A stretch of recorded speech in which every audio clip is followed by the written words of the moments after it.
कई बार गुरुजी ने बैठे होना अपनी सीट पर, बैठे ऊपर से हाथ किए, वैसे एक बड़ा लड्डू प्रोड्यूस किया। तो वहां सेंट्रल गवर्नमेंट के मिनिस्टर थे दिल्ली में, तो उनके दोनों हाथों पर लड्डू रख दिया। उनका 300-400 लोग संगत के होंगे उस दिन। वो लड्डू को, जो प्रसाद, डिवाइन प्रसाद था, सबको बांटते रहे, पर फिर भी सबको दिया, उसके बावजूद भी वो लड्डू ऐसे का ऐसा बहुत उनके हाथ में बचा हुआ था। तो उनको दे दिया, तो अपने घर में रखो। अपने उनकी जो मिसेज थी मंत्री जी की, वो अपाहिज लेडी थी, जिसका वर्ल्ड में कोई इलाज नहीं हो सकता था। वो मंत्री जी क्योंकि नास्तिक थे, परमात्मा नहीं है, गॉड को मानना नहीं है, गॉड कहाँ है दिखाओ, प्रैक्टिकल करके दिखाओ, तो वो उनका इसमें विश्वास नहीं था। तो जब गुरुजी ने उनसे बात की कि देख ला, तू तो मिनिस्टर है सेंट्रल गवर्नमेंट का, अपनी वाइफ को ले जा कहीं, अमेरिका ले जा, कनाडा ले जा, कहीं और किसी कंट्री में, तो उसको इलाज करवा ले, ठीक हो जाएगी। वो कह रहे जी हमने सब जगह देख लिया, इसका कोई इलाज नहीं है, कोई डॉक्टर इसको ठीक नहीं कर सकता।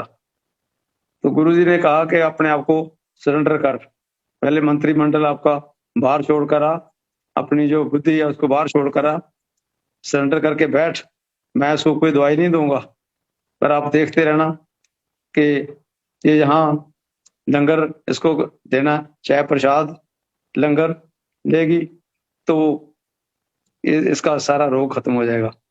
तो हम आई विटनेस हैं हमारे देखते हुए, जब वो लेडी को 2 लेडीज और साथ लेके आती, बैठती संगत में आकर, तो इवन उसके हाथ भी ऐसे शिवरिंग थी हाथों में भी, तो पानी भी नहीं पी सकती थी, चम्मच नहीं उठा सकती थी, तो चाय प्रसाद सब वो दूसरी लेडीज उनके साथ जो आती, वो ही उनको चाय प्रसाद, जल प्रसाद और लंगर प्रसाद वो ही उनको देती। तो देखते हुए 1 महीने के बीच में वो लेडी, जो बिल्कुल ही अपाहिज, न चल सकती थी, न खड़ी हो सकती थी, न हाथ में कोई चीज पकड़ सकती थी, वो एकदम ऐसे हो गई कि 1 महीने के बाद वो खुद संगत को लंगर की सेवा करने लगी।